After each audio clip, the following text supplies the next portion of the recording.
Wow. That is a fish of a lifetime. Go, boy. Wow, that thing is a monster. They fight hard, don't they? Look at that magnificent fish. Look at the size of that fish. There he is again. The color is incredible. Oh, there we go. The Real Fishing Show with Bob Azumi.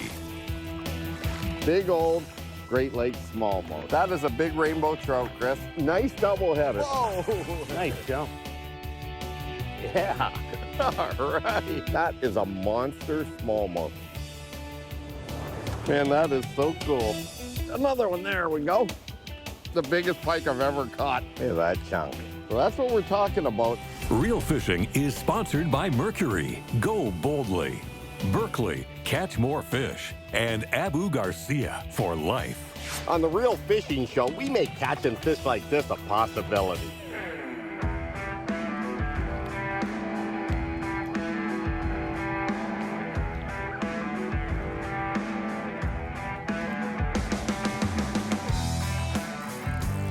Aha. That thing just hammered this splinter spoon. He's a fun size Erie fish. Now, I could boat flip him, but I'm not using a super heavy line here, so I'll just dip him here. So, it's late afternoon, we're talking late November, and I'm out here on Lake Erie just doing a little heavy metal fishing today. Just got out, unfortunately. It's a absolutely beautiful day out here. It's one of those days you dream about. It's got one hook in it. There we are. And that's like maybe a 3-pounder or so. Not a bad fish. Not a bad little guy. See you later. But there are some big ones here. In fact, I just went over one right there, so I'm gonna see if it'll hit. I'll just swing the trolling motor around. The whole key on this type of fishing is get it down to the bottom. Man, oh man, that one area was... There we go. So cool. It's like, it's amazing how these things just bump it.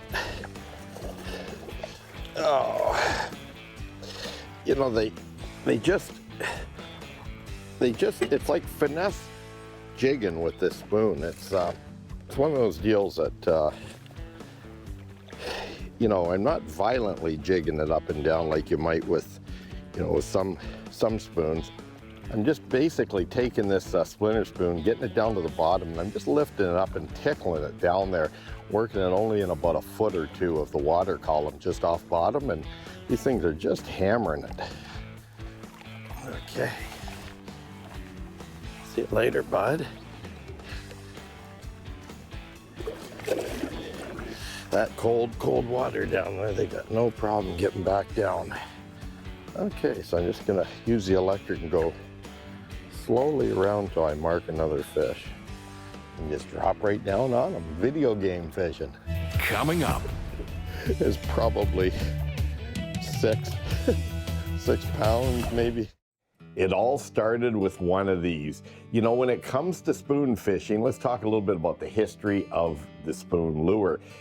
Back in the 1800s, there was an angler by the name of J.T. Buell who was out in the boat fishing, and he decided to have lunch. So as he's drifting along, apparently he hit a rock and the spoon dropped out of his hand into the water. And as it fluttered down in the water column, he saw a huge fish grab it. And so that's how the spoon was invented. And then throughout the 1800s and then into the 1900s, manufacturers started making spoons, and it became a very popular lure. Now, when it comes to spoons, there are so many different types nowadays. You've got lightweight flutter spoons. You've got spoons that are meant to be trolled or cast.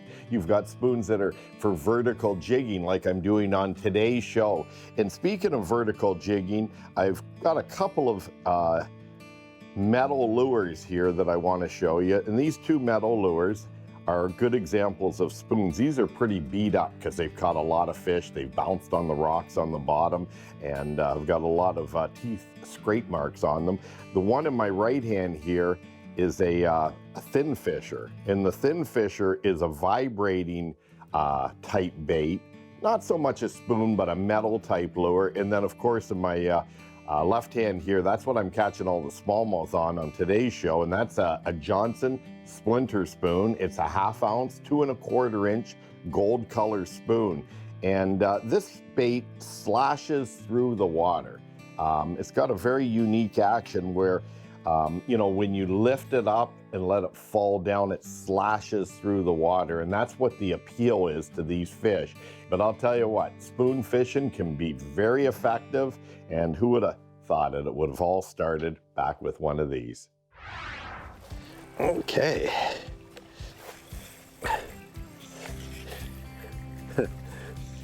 You just never know how big they are, you know? It's just, oh, that's a pretty good one. It's just one of those things that when you set, if they don't move, usually there's some weight to them. This one's pretty decent size. Oh yeah. Come on in here, buddy. Oh yeah. That's a pretty good one right there. That is a monster. The hook just fell out. I'm gonna say that fish there is on the absolute trophy size. That thing there, that thing there is probably six pounds, maybe even 7 pounds. Look at the belly on that thing. Wow, that is definitely a big one there. I should just get a real quick weight on this fish before I release it, but I'm gonna say 6+ for sure. Wow. Okay, it didn't go 7, but it's a high 6. That is a big smallmouth bass. Look at that thing, just to give you a perspective. Okay, it's worth getting my sleeve wet on. Oh, see you later, buddy. Straight down to the depth. Whew. That's a pretty darn big fish. When you start getting 6+, high 6s, those are big fish. And you know, it's all about heavy metal fishing, as I call it. When the water gets cold, a good old jigging spoon like this Johnson silver, or I should say splinter spoon in gold, 3/4 ounce, really does catch them. I mean, I didn't think it was quite that big until I saw it. It was fighting more like a 3 or 4 pounder, but you never do know when you're set the hook on one of these monsters. Woo! You gotta love it.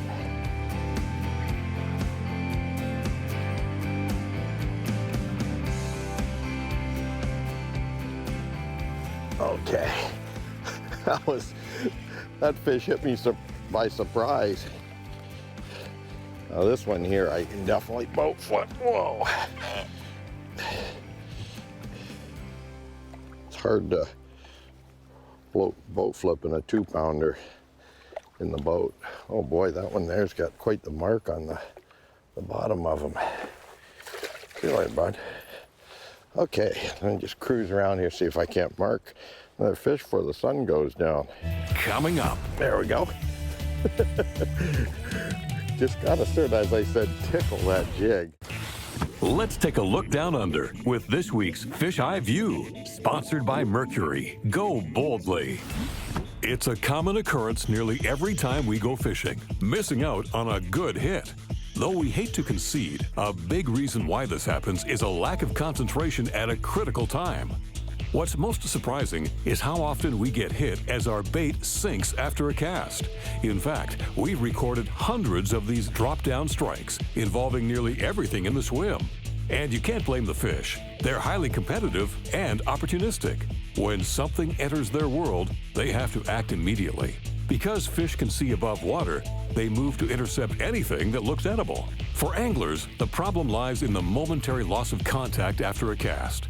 With bait or spinning tackle, you need to engage the reel to make that contact. If you're switching hands, a lot of things can happen in that time span. Certainly, we do get lucky. Some fish take hold, run with it, and even rearrange the scenery while hooking themselves.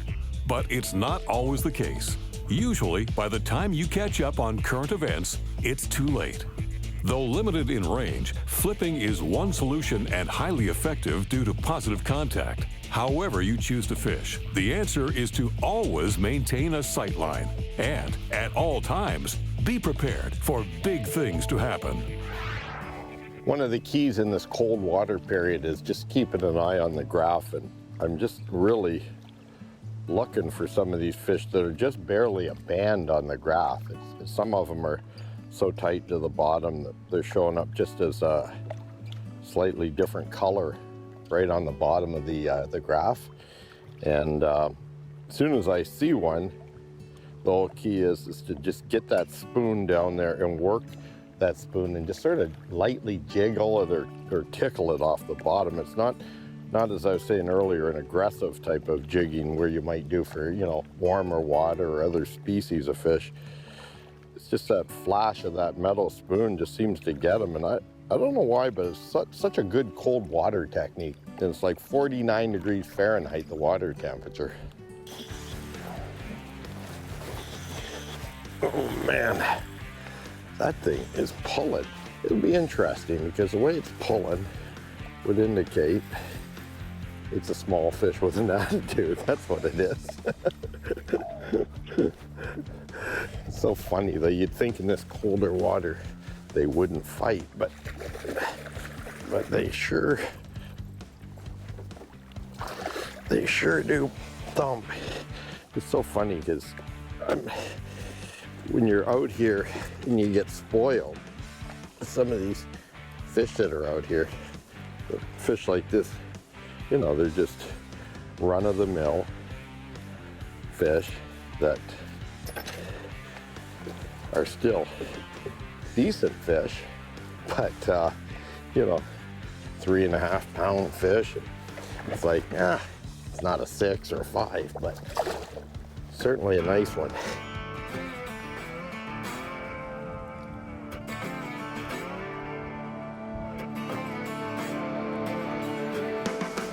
Oh, yet again. That's unbelievable. Watch this. There we go.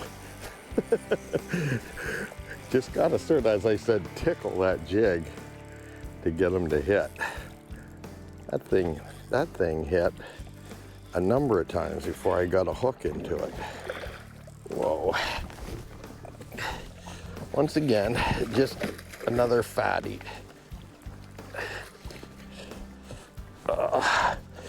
Wow.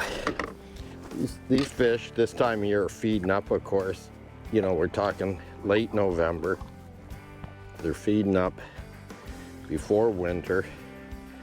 And a lot of these spots, you know, what you want to look for are some of the shoals or points in deeper water.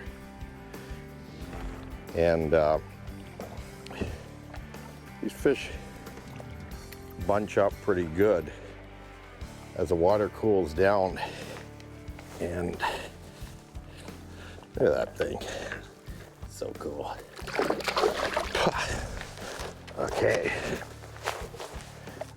There's another one down there right now. Okay. Let's see if he'll hit on cue. Lower it down. One of the things I'm using here is a medium heavy spinning rod. There we go. Rod I'm using for this type of fishing is a medium heavy Veracity spinning rod. And what I like about this rod is, whoops, there goes the fish. Well, there's another one down there right now. Is that it's got a lot of backbone for getting the hook set. And you know, this 3/4 ounce Johnson Splinter Spoon's got pretty good sized treble hooks on it. So you need something that's gonna be able to set the hook. And let's see if that one will hit down there. Coming up. Brought in that little fish. Another one came up off of the bottom. There we go. And Hey, let's talk a little bit about reel retrieves. That's something you don't hear a lot about. When a lot of anglers go and buy a new baitcaster spinning reel, a lot of times they don't pay attention to how much line that reel will retrieve in.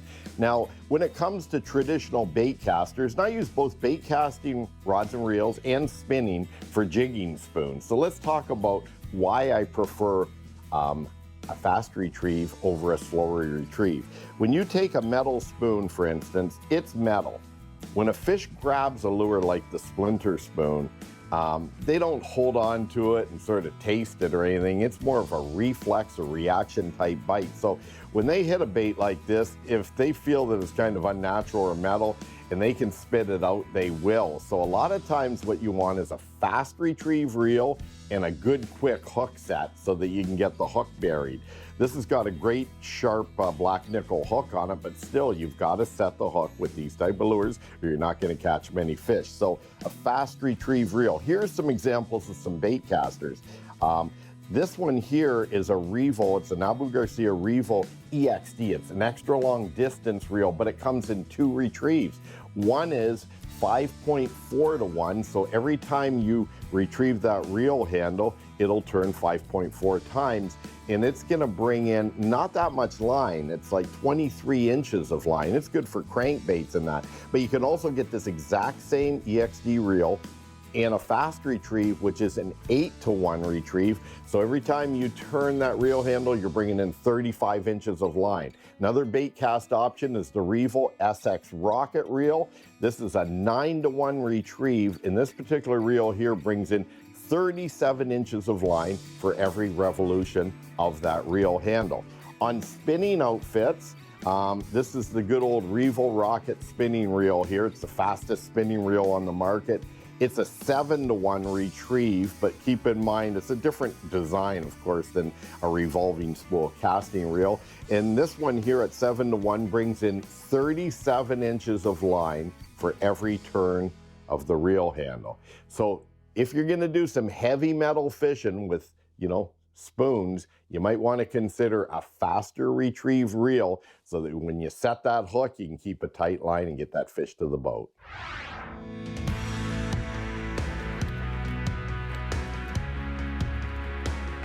Okay, you can see that there's 2 fish down there right now, so this should be good.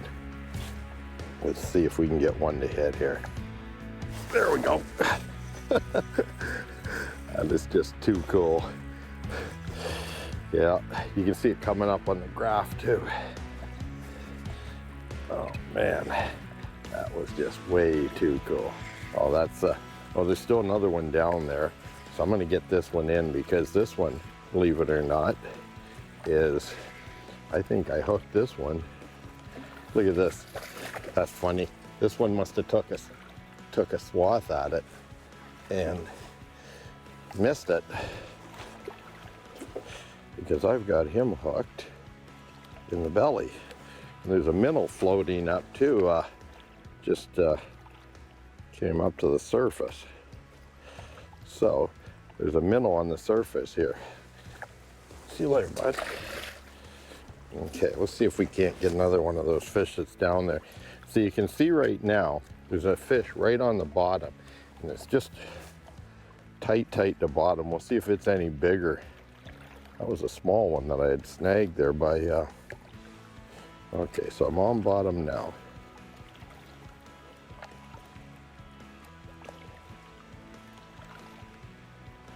Come on, baby. So I've got this, my line goes limp. I just lift it up a little bit and then down. And what happened when I brought in that little fish, another one came up off at the bottom. There we go. And you can see it stirs up. There's a few down there and they get stirred up when you hook one like that. Let's see, this one's a little bit bigger. It's not a monster, but bigger than that last one. You see there's still more fish down there on bottom too right now. Come on, baby. Get over here.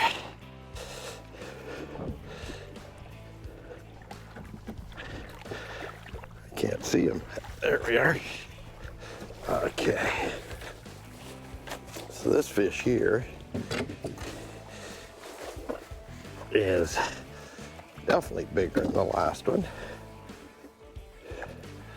And always nice when you hook them just in the corner of the mouth like that. Okay. See you later, little buddy. Alrighty. That was as good as it gets. Call in the shots when you see them on the graph. Okay, this thing takes a little bit to get down there, but that's one of the advantages of a 3/4 ounce spoon. It gets down there fairly quick. You don't need to finesse them with a lightweight spoon. You just want to make sure that you've got a good line contact with it. There we go. And when you got like a no stretch line, and I'm running nanofill on this one here that's no stretch, which is nice, with a trilene fluorocarbon leader, and that's about as good as it gets right there. Spot them, drop on them, set the hook. There we are. And the hook falls out. And there we go. See you later, bud. Well, the sun's going down. What can I say? Late November, not a lot of boats out. I would suggest if you're gonna fish this late in the season though, bring a buddy along. I got my friend Mike Watson, he's over there. He's been out all day. I just came out for the last 2 hours of fishing, but you know, Mike is a Lake Erie ace. I mean, he knows what to do out here. And the good thing is there's some safety in numbers. And by having 2 boats, if you're out this late in the season, offshore, you want to make sure you get back in. And what can I say? Life is good out here on the big sea.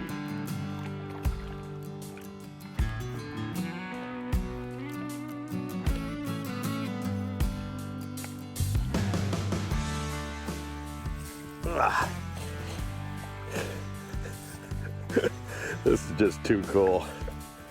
Oh. You know, it's pretty hard to get tired of this. Oh, let me back over here. Oh. Thank you, fish. Look at that. Nice 4-pounder there. And that's about as good as it gets to end the day. Alrighty, thank you, Mr. Bass. Thank you, Weather, for cooperating. And see you next time, Big Bass. All right. Woo.